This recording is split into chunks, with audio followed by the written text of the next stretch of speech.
Hollywood TV.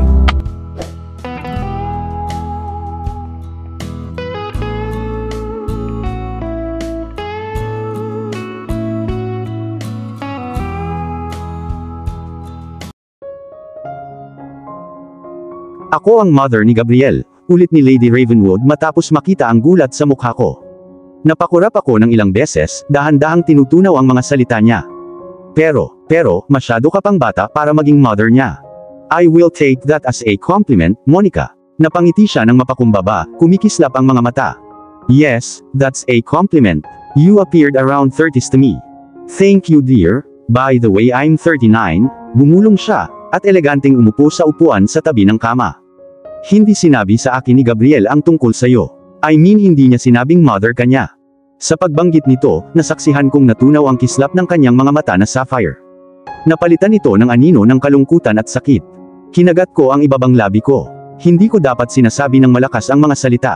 Nasaktan siya. Kung pwede ko lang bawiin ang mga sinabi ko. I'm so sorry. Hindi ko na dapat sinabi, paumanhin kong sabi. Umiling si Claire, at pilit na sumilay ang ngiti sa labi, halos hindi umabot sa mata ang ngiti. You don't have to say sorry.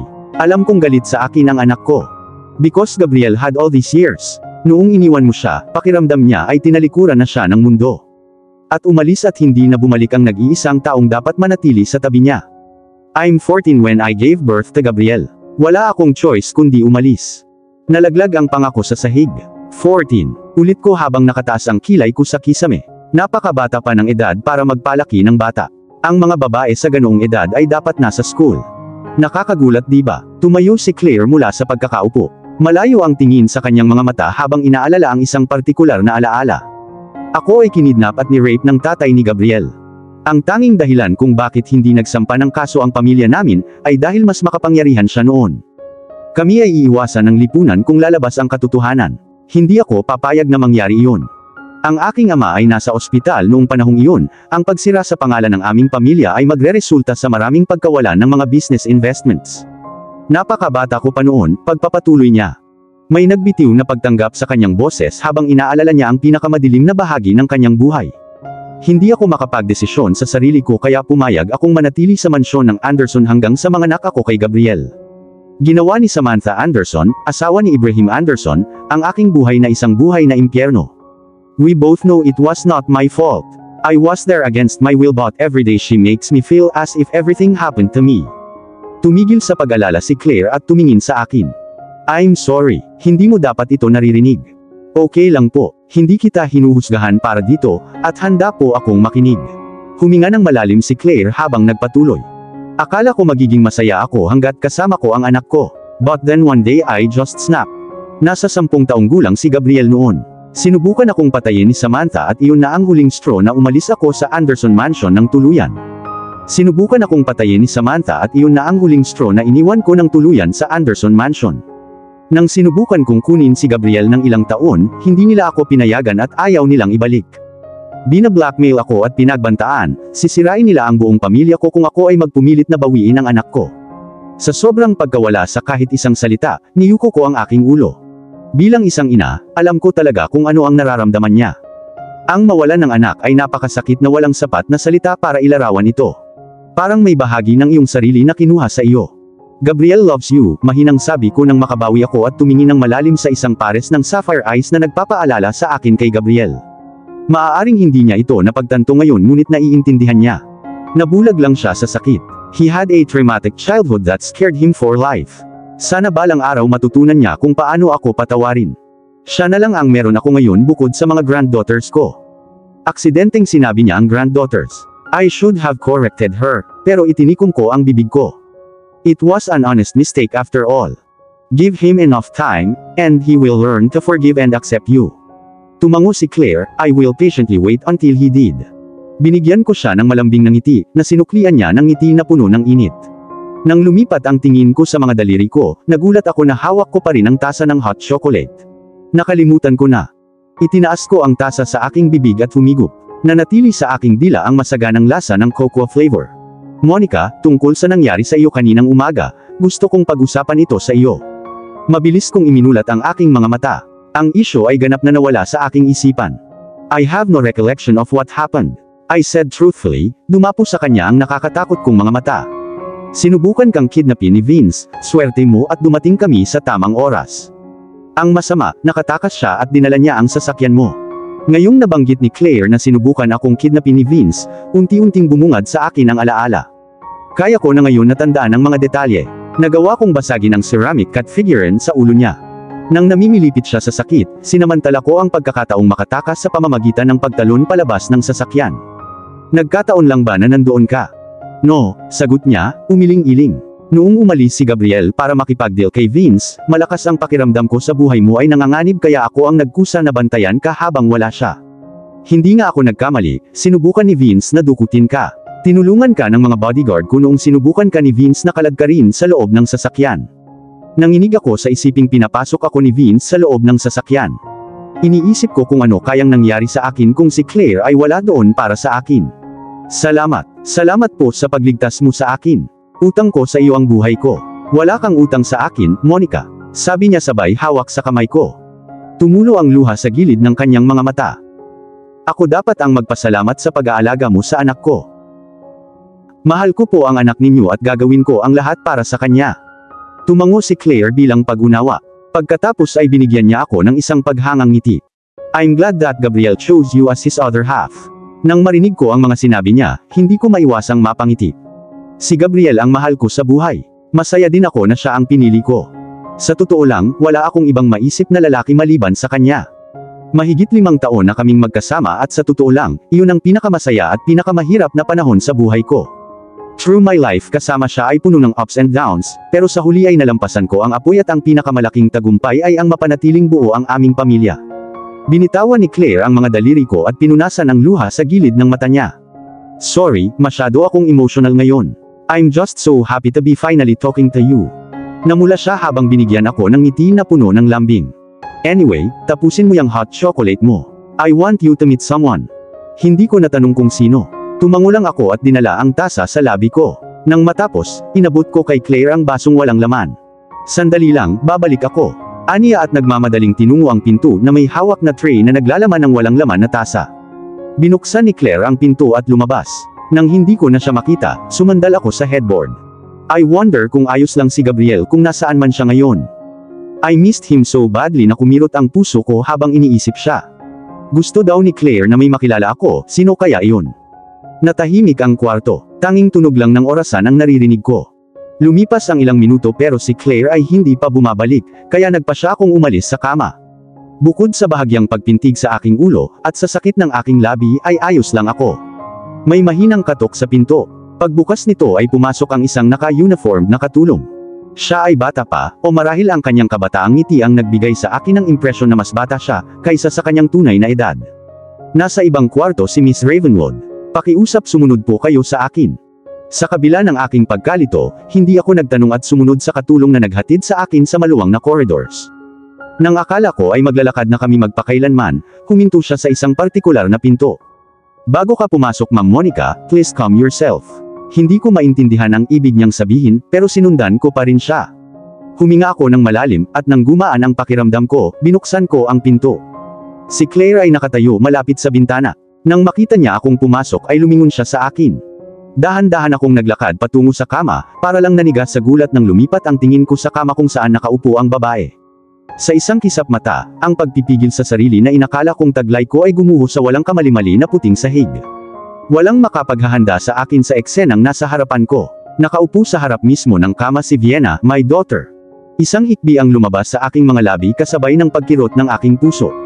Namiss ko talaga siya kaya nag-i-imagine ako ng mga bagay-bagay. Si Vienna, ang aking panganay, ay patay na. Namatay siya sa isang aksidente at iyon ay dahil sa akin. At ibang babae ang batang nasa harapan ko. Ilusyon lang ang nakikita ko. Napakurap ako ng mabilis at hinintay na tumigil ang ilusyon ko, sa gulat ko ay hindi ito nagbago kahit kaunti. Ang batang nakahiga sa kama ang perpektong replika ni Vienna. Pinunasan ko ang mga luhang saganang umaagos sa pisngi kong namumula.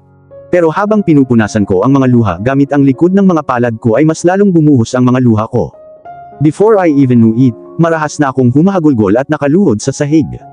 Dear Lord, sobrang namiss ko ang aking anak. Ako dapat ang namatay noong gabing iyon, at hindi siya.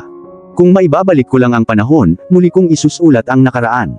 Hahayaan kong kunin ang buhay ko sa halip na si Vienna. Maaari akong mamatay sa kapayapaan na alam ko na nailigtas ko siya. Ang maliit na batang babae sa paligid ng 4 na taon ay maingat na lumipat sa kama, at dahan-dahan siyang pumunta sa direksyon ko at huminto sa harap ko. Lumabo at malabo ang tingin ko sa mga luha ko. Pinunasan ko ang mga luha ko gamit ang mga daliri ko, at nang luminaw ang paningin ko, napatingin ako sa kanya. Hinaplos ng kanyang mga daliri ang aking pisngi. Habang tumitingin ako sa kanya ay mas lalong lumakas ang mga hikbi ko. Isang pares ng phoenix blue na mata ang matamang nakatingin sa akin. Ang kanyang mala angel na mukha ay nababalot ng kulot na kayumangging buhok. Walang alinlangan, ang batang babae na ito ay ang aking munting anghel, si Vienna. Bumuka ang labi ng batang babae ngunit walang lumalabas na salita. Binuksan niya ito sa pangalawang pagkakataon, sa pagkakataong ito ay may nasabi na siya. Ang unang salitang lumabas sa bibig niya ay ang mga salita. Mama, hinila ko siya sa braso ko, hinawakan ko siya ng mahigpit na parang hinding-hindi ako bibitaw. Kinailangan ko ng 4 na naghihirap na taon para mahawakan siya muli. Kung panaginip lang ito, ayoko nang magising. Ginantihan niya ako ng yakap ng parehong init. Mama, it's you. Napahikbi siya, nanginginig ang mga balikat. Mas hinigpitan niya pa ang pagkakayakap niya sa akin. Ibinubuhos namin ang aming puso habang hawak namin ang isa't isa. Sa pag-angat ko ng ulo ko, napagtanto kong hindi lang kami ang umiiyak. Umiiyak din si Claire. Hindi ko alam na darating ang araw na ito na kayakap ko ang panganay ko. All these years, sinisi ko ang sarili ko sa pagkamatay niya. Ang makita siya ngayon ay isang himala at ako ay magpapasalamat magpakailanman para sa Panginoon. I will never leave you again, Vienna. I promise you, Mama will stay in your side no matter what. Ibinaba ko ang aking ulo sa kanyang mga templo at ginawaran ng isang malambot na halik sa kanyang pisngi. Kung panaginip man ito, ayoko nang magising. Napakatagal kong hinintay na mangyari ang reunion na ito. At ngayon ako ay hindi makapaniwala na lahat ng pinagdasal ko, at lahat ng gusto ko ay nangyayari. Umupo ako sa gilid ng kama, nakasandal ang maganda kong anak sa dibdib ko, ang mga braso ko ay pumulupot sa kanya para wala nang makaagaw sa kanya ulit. Pinagmamasdan kami ni Claire na may kislap na luha sa kanyang mga mata at may ngiti sa labi. Nangingilid ang mga luha sa aking paningin. Napalunok ako ng mariin para pigilan sila. Umiyak ako ng drum kanina. Kung magpapatuloy ako sa pagluha, malamang na mawawalan ako ng toneladang fluid sa aking katawan. Humigpit ang pagkakayakap ko kay Vienna. Napakasarap sa pakiramdam na hawakan ko siya sa mga braso ko. Napakasarap sa pakiramdam ng pagpintig ng kanyang puso, isang patunay na siya ay buhay. Ayokong bitawan siya kahit kailan. Natatakot ako na matunaw siya sa kawalan kung palayain ko siya. Wala nang makakapatay sa akin ngayon maliban sa mapagtanto na siya ay isang ilusyon na ginawa ng utak ko upang pakainin ang aking mga pantasya. Paulit-ulit kong pinangarap ang sandaling ito. Ngayon nasa wakas ay nagkatotoo na, hindi ako makapagsalita. Ang sandali ay napakaganda para ilarawan sa mga salita. Kaya niyakap ko na lang si Vienna para malaman niya kung gaano ko siya na-miss nang walang sabi-sabi. Hindi ko alam kung gaano ako katagal sa ganoong posisyon nang gumulong ang kama at umupo sa tabi ko si Claire. Nag-cleared siya ng lalamunan bago siya nagsalita. Lucas Nicolas, pamangkin ko ang unang nakatuklas na buhay ang anak mo. Malakas ang gulat ko, dumapo ang nagtatanong kong tingin sa kanya. So Gabriel knows that our daughter is alive. Nang umiling siya, napabuntong hininga ko. Nakakagaan ng loob na malaman na hindi inilihim sa akin ni Gabriel ang katotohanan. Kung alam ni Gabriel ang totoo ay hindi niya ito itatago sa sarili niya. Naiintindihan niya ang nararamdaman ko bilang isang ina. Ako ang unang taong hahanapin niya pagkatapos niyang malaman na buhay ang aming anak. Nagpakawala ng malalim na hininga si Claire bago niya sinabi sa akin ang lahat mula umpisa hanggang matapos. Sinabi niya sa akin ang eksaktong detalye kung paano nalaman ni Lucas na buhay ang anak ko, at kung paano niya ito nailigtas. Habang nakikinig ako, bumagsak ang mga luha sa pisngi ko. Akala ko hindi na ako makakaiyak pero nagkamali ako. Ang mga mata ko ay naging reservoir sa dami ng luhang patuloy na pumapatak. Nagpatuloy ang sakit na nakahawak sa puso ko kahit natapos na ni Claire ang kwento niya. Nadurog ang puso ko sa pag-iisip tungkol sa nasayang na taon. Kinailangan ko ng 4 na naghihirap na taon para maibalik ang aking anak. Ang 4 na taon na iyon ay tuluyang ninakaw. Ako ay lubusang magiging masaya lang kung pagbayaran ng taong naglaro sa buhay namin ang kanyang mga kasalanan. Ngumuso, pinunasan ko ang basa sa pisngi ko gamit ang likod ng mga palad ko. Maraming pinagdaanan ang baby girl ko. Nagdusa din siya ng husto. At dahil yun kay Vince.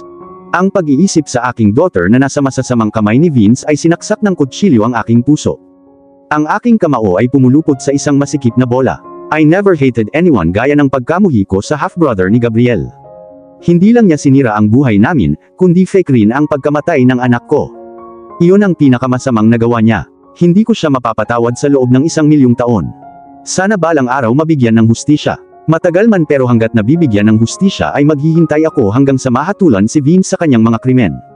Lucas decided to keep Vienna from you. He too keep the truth from Gabriel. He just want to keep the child safe. Nagpatuloy si Claire na may malayong tingin sa kanyang mga mata. Patawarin mo si Lucas sa pagtago niya kay Vienna saglit. Alam niyang nasa panganib kayo ni Gabriel. He doesn't want Vienna to be dragged into another situation that would threaten her life.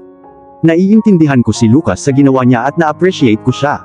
Gayunpaman, ang hindi ko na-appreciate ay hindi sinabi sa akin kaagad. He wouldn't understand my sentiments unless he experienced what it feels to have a child. Huminga ako ng malalim bago ako sumagot. Hindi na ako ganoon kagalit. Dahil nangyari na at naligtas na ang anak ko, pinatawad ko na siya. Sa unang pagkakataon mula noong dumating ako sa Claymore Mansion, sumilay sa aking mga labi ang isang kontentong ngiti. Lubos akong magpapasalamat sa ginawa ni Lucas. Hindi ako makapagpasalamat sa kanya dahil inilagay niya ang kanyang buhay sa panganib para lamang mailigtas ang aking daughter. Si Vienna ay pamangkin ni Lucas. Sinimulan ni Claire, sinuklian ang aking ngiti na may katumbas na init. Obligasyon niya na iligtas ang isang miyembro ng kanyang pamilya. Dagdag pa niya, sa pagkakataong ito ay puno ng pagmamahal ang mga mata niyang nakatitig kay Vienna. Gusto ko rin magpasalamat sa pag-aalaga mo sa anak ko, Lady Ravenwood. Hindi mo lang iniligtas ang buhay ko ngayon, pero iniligtas mo rin ang anak ko. Humakbang papalapit si Claire at ipinatong ang kanyang mga daliri sa ibabaw ng aking mga balikat. Bilang ina ni Gabriel, tungkulin kong protektahan ka habang wala siya. I would do everything within my power to keep the two of you safe. Nalipat ang tingin ko kay Claire at kay Vienna. Natuklasan kong mahimbing na natutulog ang aking anak. Nakita din siya ni Claire. Dahan-dahan siyang bumangon sa kama para bigyan ako ng space. Dahan-dahan kong inilagay ang aking anak sa kama. Gumalaw siya pagkatapos lumapag ang likod niya sa malambot na unan. Mama, bumulong siya. Umupo ako sa gilid ng kama at hinawakan ang kamay niya. Nandito si mama, anak ko. Pinigil ni Vienna ang panik niyang iyak habang siya ay humigpit ang mga daliri sa paligid ko. Nawala ang tensyon sa mukha niya at kumalma siya. Noong una siyang dumating dito sa Claymore Mansion, hindi makapagsalita si Vienna. Ang kanyang trauma ay dapat na nagpatahimik sa kanya. Natatakot ako na baka hindi na siya makapagsalita. Gayunpaman, ang lahat ng aking takot ay natunaw pagkatapos mong dumating. Ang pagkarinig sa bata na binanggit ang iyong pangalan sa unang pagkakataon ay nagbigay sa akin ng labis na pag-asa. Nang marinig ko ang sinabi ni Claire ay parang gustong sumabog ng dibdib ko sa emosyon. Kanina pa ako hinihintay ni Vienna. Sa sandaling bumalik si Gabriel ay magiging isang malaking masayang pamilya muli kami. Ang pag-iisip ay nagdulot ng luha sa aking mga mata at isang ngiti sa aking mga labi. Itinaas ko ang aking mga daliri at hinaplos ang malarosas na pisngi ni Vienna. Siya ay magiging isang magandang kapatid kay Faith. Lumingon ang mga mata ko kay Claire na nakatayo ilang hakbang ang layo sa kama. Nakatingin siya ng masama kay Vienna na may pananabik sa kanyang mga mata. She was so absorbed in her own thoughts that she didn't notice I was watching her closely. Siguradong iniisip ni Claire ang kanyang anak. Matagal na niya itong hindi nahawakan. Nasa 10 taong gulang si Gabriel nang iwan siya nito dahil sa mapang abuso nitong ama. Hanggang ngayon, hindi man lang mahawakan ni Claire ang sariling anak. Mahirap ang sitwasyon para sa kanya. Naramdaman kong mabuti siyang tao. Kung isang araw lang ay matutunan ni Gabriel na tanggapin ang kanyang ina. Alam kong kapag narinig niya ang pinagdaanan ni Claire, matututo siyang patawarin siya. Kung tutusin, magkamukha ang dalawa. Balang araw ay mauunawaan ni Gabriel na hindi niya maipagpatuloy ang pagkamuhi sa babaeng nagsilang sa kanya. Isang malalim na buntong hininga ang kumawala sa aking mga labi. Bumalik ang tingin ko sa anak ko. Ang daming tanong na umiikot sa isip ko ngayon. Ngunit sa mga tanong na iyon ay isa lang ang nakuha ko na higit kong kailangan ng sagot. Kung gusto ni Lucas na panatilihin si Vienna hanggang sa malutas ang isyong ito, bakit ngayon nagpa siya si Claire na sabihin sa akin ang tungkol kay Vienna? Parang binabasa ang iniisip ko, dahan-dahang lumapit sa akin si Claire. Lady Ravenwood, dumapos sa kanya ang malapad at nagtatanong kung mga mata. Pilit nang umiti si Claire sa kanyang mga labi ngunit bahagya itong umabot sa kanyang mga mata. Siguro nagtataka ka kung bakit pinipilit kong sabihin sa'yo ang totoo kahit tutol si Lucas. Tumingin ako ng malalim sa maganda niyang sapphire na mga mata at tumango ako. Gusto kong marinig ang sagot mula sa kanya. Huminga siya ng malalim bago siya nagpatuloy. Sinabi ko sa iyo ang totoo dahil ayoko nang mag-suffer ka. 4 na taon na ang lumipas at nang hindi mo sinasabi sa akin, alam kong ito ang pinakamasayang taon ng iyong buhay. Ang aking anak ay inalis din sa akin noon. Iyon ang pinakamasama kong bangungot bilang isang ina, nagdusa ako dahil doon. Sa pamamagitan lamang ng pagtingin sa kanya, halos naramdaman ko na ang paghihirap at kalungkutan na itinatago niya sa mga nakaraang taon. Nais kong punasan ang kalungkutan sa loob niya sa pamamagitan ng mga nakakapanatag na salita, kahit alam kong hindi ito magiging sapat para pagaanin sila. Si Gabriel lang ang may kapangyarihang alisin lahat ng sakit niya. Nakita kong may pumatak na luha sa mata niya pero mabilis siyang tumalikod at naglakad patungo sa bintana. Itinaas niya ang kanyang mga daliri at pinunasan ang mga luha sa kanyang pisngi. Hindi siya lumingon sa akin, sa halip ay nakatingin siya sa view sa bintana. Ang liwanag at dilim ay natapos lamang ang kanilang paghatak. Sa huli, kadiliman ang nanalo at kumalat ito ng itim na tinta sa abot tanaw. Sa kauna-unahang pagkakataon sa loob ng 4 na taon, naramdaman kong naalis ang mabigat na pasanin sa aking dibdib. Gumaan ang pakiramdam ko at iyon ay dahil kasama ko ngayon ang aking mahal na prinsesa. Ang tanging pinagsisisihan ko lang, hindi ko nagawang pagalingin si Claire. At walang halaga ng mga salita o katiyakan ang gagawin. Sa kasamaang palad, hindi ko naibigay ang gusto niya, pero sana balang araw makuha niya ang ninanais ng puso niya. Mula ngayon, kukuha ako ng 2 bodyguard para bantayan ka saan ka man magpunta. Naghahapunan kami nang sabihin ni Claire ang kanyang mga plano. Mula sa pagtingin sa plato ko ay lumipat ang tingin ko sa mesa kung saan siya nakaupo. Wala akong anumang pagtutol dahil ito ay isang napakatalino na ideya. I want to keep my children safe too at hindi ko magawa sa sarili ko kaya pumayag ako. Natuwa siya nang marinig na wala akong pagtutol. At saka, pasensya ka na kung hindi kita pinayagang umuwi ngayong gabi. Seryosong sabi niya, nakasalubong ang tingin niya sa akin. Especially since you are bringing Vienna with you, hindi kita pwedeng payagan na umalis. Hindi natin alam kung ano ang mangyayari kapag umalis ka na sa Claymore Mansion. Sa puntong ito delikado ang lumabas kahit kalahati ang dala mo. 1 dosenang bodyguard na kasama mo si Vince ay maaaring nagkukubli sa kadiliman at naghihintay ng tamang panahon para mahuli ka. Tumango ako bilang pag-unawa. Ang ikinalulungkot ko lang ay hindi makasama si Faith ngayong gabi. Nag-aalala ako na baka mapansin niya ang kawalan ko. Ayokong abalahin si Elisa. Ayokong mawalan siya ng good night sleep dahil sa pabor na gusto kong hingin sa kanya. Gayunpaman, maaari kang bumalik bukas ng umaga at sasama ako sa iyo. Hindi ko pa nakikita ang isa ko pang apo, at gusto kong i-grab ang pagkakataong makasama siya ng ilang oras. Well, kung papayagan mo ako. Paano ko tatanggihan si Claire? Binigyan ko siya ng ngiti bago ako sumagot. I would be grateful if you would come with me. Please spend your time with Faith and Vienna, they needed you too. Lumitaw ang mga mata ni Claire sa kaligayahan. Sumilay ang ngiti sa kanyang mga labi na nagbibigay liwanag sa buong silid. Thank you, bulong niya. You're very much welcome, Lady Ravenwood. Nang matapos ang hapunan ay agad akong nag-excuse at pumunta sa kwarto ni Vienna. Natutulog pa siya pagpasok ko sa kwarto. Dahan-dahan akong lumipat sa night table kung saan nakapatong ang isang wireless na telepono at dinayal ang numero sa state ni Madam Stella. Nakahinga ko nang maluwag ng si Madam Stella na ang sumagot. Dear Lord, you called at last. Nag-alala kami sa'yo, Beatrix. Sinimulan ni Madam Stella. Napangiwi ako at inilayo ang telepono sa tenga ko para protektahan ang tenga ko sa mataas na tono niya. Humihingi ako ng tawad sa nangyari ngayon. Muntik na akong makidnap ngayon. Makidnap? Kinilabutan si Madam Stella. Buntong hininga, sinabi ko sa kanya ang eksaktong nangyari ngayon. At dito na po, nagtatapos ang part 55 ng ating kwento.